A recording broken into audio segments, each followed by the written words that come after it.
পৃথিবীতে কি ঘটছে? ইসরায়েল, ইরান, আমেরিকা এবং বিশ্ব, এটি কি ভবিষ্যৎবাণী? এটি কি যুগের সমাপ্তির ইঙ্গিত? আমরা কি সেই সময়ে এসে পৌঁছেছি যা শাস্ত্রগুলো আমাদের শত করেছিল? সবাই জিজ্ঞেস করছে, কি ঘটছে? এই বার্তায় আমি প্রাচীন ভবিষ্যৎবাণীগুলি উন্মোচন করব, যা বর্তমান পরিস্থিতির পেছনে লুকিয়ে আছে। ইজেকিয়েল থেকে ড্যানিয়েলের দর্শন পর্যন্ত কিভাবে এই ভবিষ্যৎবাণীগুলি আমাদের জীবনে প্রভাব ফেলছে তা ব্যাখ্যা করব। আমি এমন এক প্রাচীন আত্মার উল্লেখও করব, যা এই ঘটনাগুলোর পেছনে কাজ করছে। বাইবেল বলে যে শেষ সময়ে বিশ্বের মনোযোগ ইসরায়েলের প্রতি কেন্দ্রীভূত হবে। আজ আমরা দেখতে পাচ্ছি যে ইসরায়েল বিশ্বব্যাপী বিতর্কের কেন্দ্রবিন্দুতে রয়েছে। 2024 সালের 4 এপ্রিল ইরান ইসরায়েলের উপর ক্ষেপণাস্ত্র হামলা চালায়। এটাই ছিল প্রথমবার যখন ইরান সরাসরি ইসরায়েলকে আক্রমণ করে। যদিও অধিকাংশ ক্ষেপণাস্ত্র প্রতিহত করা হয়েছিল, তবুও এই ঘটনা বিশ্বযুদ্ধের আশঙ্কা সৃষ্টি করেছে।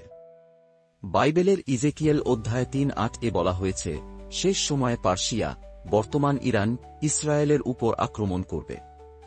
ইজেকিয়েলের ভবিষ্যৎবাণীতে এমন এক সংঘাতের কথা বলা হয়েছে যেখানে একাধিক জাতি ইসরায়েলের বিরুদ্ধে জড়ো হবে। ইজেকিয়েল এবং ড্যানিয়েলের ভবিষ্যৎবাণীগুলি পার্সিয়ার নাম উল্লেখ করেছে। প্রাচীন পার্সিয়া আজকের ইরান, যা ইতিহাসে ইহুদিদের সাথে গভীর সম্পর্ক রাখত। ইজেকিয়েলের ভবিষ্যৎবাণী অনুসারে পার্সিয়া শেষ সময়ে ইসরায়েলের শত্রুতে পরিণত হবে।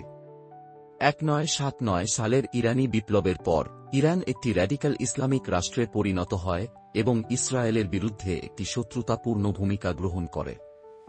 এই পরিবর্তন বাইবেলের ভবিষ্যৎবাণীর সঙ্গে সামঞ্জস্যপূর্ণ। ইজেকিয়েল উল্লেখ করেছিলেন যে পার্সিয়া শেষ সময়ে ইসরায়েলের আক্রমণের অংশ হবে, এবং এই আক্রমণ ইতিমধ্যেই শুরু হয়েছে। আমরা যখন জেরুজালেমের পুরানো শহরের দিকে তাকাই, তখন রক ডোম দেখতে পাই, যা ইসলামী বিশ্বের তৃতীয় পবিত্র স্থান। আর সেখানে ইহুদিদের মন্দির পাহাড়ও দেখা যায়, যা বিশ্বের ইহুদি জনগণের পবিত্র স্থান। রক ডোম একটি স্মৃতিস্তম্ভ, যা 691 খ্রিস্টাব্দে মুসলিম নেতা ওমর মন্দির পাহাড়ে নির্মাণ করেছিলেন। তবে ইসলামিক বিশ্ব মূলত একত্রিত হয়ে নিজেদের ঐক্যবদ্ধ করবে এবং ইহুদি রাষ্ট্রকে ধ্বংস করার চেষ্টা করবে। একমাত্র ব্যতিক্রম হচ্ছে রাশিয়া, যেটির কথা ইজেকিয়েল অধ্যায় 3:8-এ উল্লেখ রয়েছে। ইজেকিয়েল 3:8-এ, যা বাইবেল ভবিষ্যৎবাণীর একটি গুরুত্বপূর্ণ অংশ, আয়াত 2-এ মাগোগের কথা বলা হয়েছে। এখানে গোগ এবং মাগোগের দেশ নিয়ে আলোচনা করা হচ্ছে। গোগ হবে এক ব্যক্তি এবং মাগোগ হবে একটি দেশ, যা আজকের রাশিয়া। বাইবেলীয় ভৌগোলিকতা অনুযায়ী মাগোগ ছিল কাস্পিয়ান এবং ব্ল্যাক সাগরের উত্তর দিকে অবস্থিত, যা বর্তমানে রাশিয়া। আয়াত 2-এ মেশেচ ও তুবাল এবং আয়াত 6-এ গোমের ও তোগরমার কথা বলা হয়েছে। সম্প্রতি তুরস্কে ভ্রমণ করার সময় আমি একটি প্রাচীন তুর্কি মানচিত্র পেয়েছি, যেখানে তুরস্ক 4টি অংশে বিভক্ত ছিল: মেশেচ, তুবাল, গোমের এবং তোগরমা। তাহলে এখানে আমরা রাশিয়া ও তুরস্কের কথা বলছি। আয়াত 5-এ পারস্যর কথা বলা হয়েছে, যা 1936 সাল পর্যন্ত আফগানিস্তান, পাকিস্তান এবং ইরানকে অন্তর্ভুক্ত করত। এরপর আয়াত 5-এ ইথিওপিয়া, কুশ এবং সোমালিয়া ও সুদানের কথা বলা হয়েছে। আরও এই আয়াত 5-এ লিবিয়ার কথা উল্লেখ করা হয়েছে, যা আজকের লিবিয়া, কর্নেল গাদ্দাফির দেশ। এই সব তথ্য ড্যানিয়েল 1:1-4:0-4-5-এর সাথে সম্পর্কিত, যেখানে উত্তর দিকের রাজা এবং দক্ষিণের রাজা, বর্তমান সিরিয়া এবং মিশর, সম্পর্কে বলা হয়েছে। এছাড়া সলমস 8:3-এ বেশ কিছু দেশের তালিকা রয়েছে, যার মধ্যে ইসমাইলিদের, বর্তমান সৌদি আরব, এবং তীরে, বর্তমান লেবানন, নাম রয়েছে। এইভাবে আমরা একটি আরব দেশগুলির তালিকা দেখতে পাচ্ছি, রাশিয়া ছাড়া, যারা একত্রিত হয়ে শেষ দিনে ইসরায়েলের বিরুদ্ধে আসবে। 2024 সালের 2 অক্টোবর লেবানন থেকে ইসরায়েলের দিকে কয়েকটি রকেট নিক্ষেপ করা হয়। এই ঘটনাটি মধ্যপ্রাচ্যের ক্রমবর্ধমান উত্তেজনার পটভূমিতে বিশেষভাবে নজর কেড়েছে, বিশেষত ইরান সমর্থিত হিজবুল্লাহ এবং ইসরায়েলি বাহিনীর মধ্যে চলমান সংঘাতের কারণে। এই আক্রমণগুলোকে মধ্যপ্রাচ্যের ক্ষমতা ও প্রভাবের লড়াইয়ের অংশ হিসেবে দেখা হচ্ছে। ইসরায়েলের কাছে এটি তাদের নিরাপত্তার জন্য হুমকি, আর অনেক মুসলিমের কাছে এটি ইসরায়েলি দখলদারিত্ব এবং আগ্রাসনের বিরুদ্ধে প্রতিরোধের প্রতীক। তবে এই সংঘাত মুসলমানদের জন্য শুধু রাজনৈতিক বিষয় নয়, এর সাথে ইসলামের শেষ সময় সম্পর্কিত ভবিষ্যদ্বাণীগুলোর একটি গভীর সংযোগ রয়েছে। বিশেষত জেরুজালেম এবং আল-আকসা মসজিদকে কেন্দ্র করে এই সংঘাতের গুরুত্ব বৃদ্ধি পায়। আল-আকসা ইসলামের 3টি পবিত্রতম মসজিদের একটি এবং এটি নবী মুহাম্মদ এর রাতের অলৌকিক ভ্রমণের সাথে সম্পর্কিত। অনেক ইসলামী পণ্ডিত মনে করেন বর্তমান ঘটনাগুলো শেষ সময় সম্পর্কিত ভবিষ্যদ্বাণীর সাথে মিলে যায়।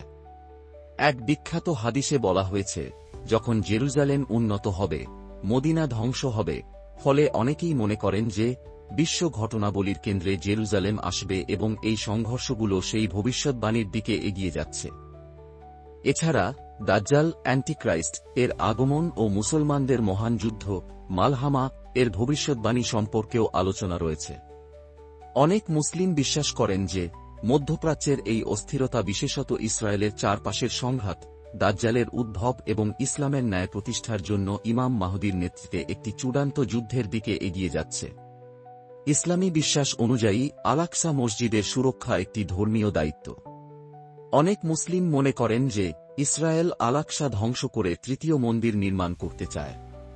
আল-আকসার ক্ষতি পুরো মুসলিম বিশ্বে বিশাল অস্থিরতা সৃষ্টি করতে পারে এবং চূড়ান্ত যুদ্ধের সূচনা ঘটাতে পারে।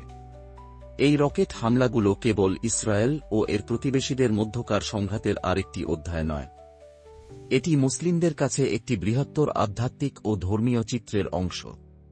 এই ঘটনাগুলো আমাদের ঈমান দৃঢ় রাখা, ইসলামের পবিত্র স্থান রক্ষা করা এবং ন্যায় বিচার প্রতিষ্ঠার জন্য তৎপর থাকার কথা স্মরণ করিয়ে দেয়। আল্লাহ আমাদের এই চ্যালেঞ্জিং সময়ে রক্ষা করুন এবং আমাদের ঈমান দৃঢ় রাখুন। আমিন। বিসমিল্লাহ কম্পিউটার সুইহারি দিনাজপুরে আমাদের নতুন শাখা উদ্বোধন উপলক্ষে সকল কোর্সের সাথে দিচ্ছে 50% ডিসকাউন্ট। আপনি কি চাকরি খুঁজছেন অথবা একজন গৃহিণী অথবা একজন স্টুডেন্ট? আমাদের ইউটিউব কোর্সটি করে আপনি প্রতি মাসে 5,000 থেকে 1 লাখ টাকা পর্যন্ত আয় করতে পারবেন। আপনি এই কোর্সটি অনলাইনে বা সরাসরি ভর্তি হয়ে আমাদের ইনস্টিটিউটের প্রশিক্ষকের মাধ্যমে করতে পারবেন এবং আমরা আপনাকে নিশ্চিত উপার্জনের 100% গ্যারান্টি দিব। এই কোর্সে আপনাকে সম্পূর্ণ নতুন একটি ইউটিউব চ্যানেলের বেসিক টু অ্যাডভান্স সকল কিছু হাতে কলমে শেখানো হবে। আপনার চ্যানেলে ইনকামের ব্যবস্থা করে দেওয়া হবে এবং সারা জীবন এই চ্যানেল থেকে ইনকাম করতে পারবেন। আপনি মোবাইল বা কম্পিউটারের মাধ্যমে কোর্সটি করতে পারবেন এবং লাইফ টাইম সাপোর্ট পাবেন। বিস্তারিত জানতে কল করুন 01601638202 অথবা যোগাযোগ করুন বিসমিল্লাহ কম্পিউটার সুইহারি দিনাজপুর।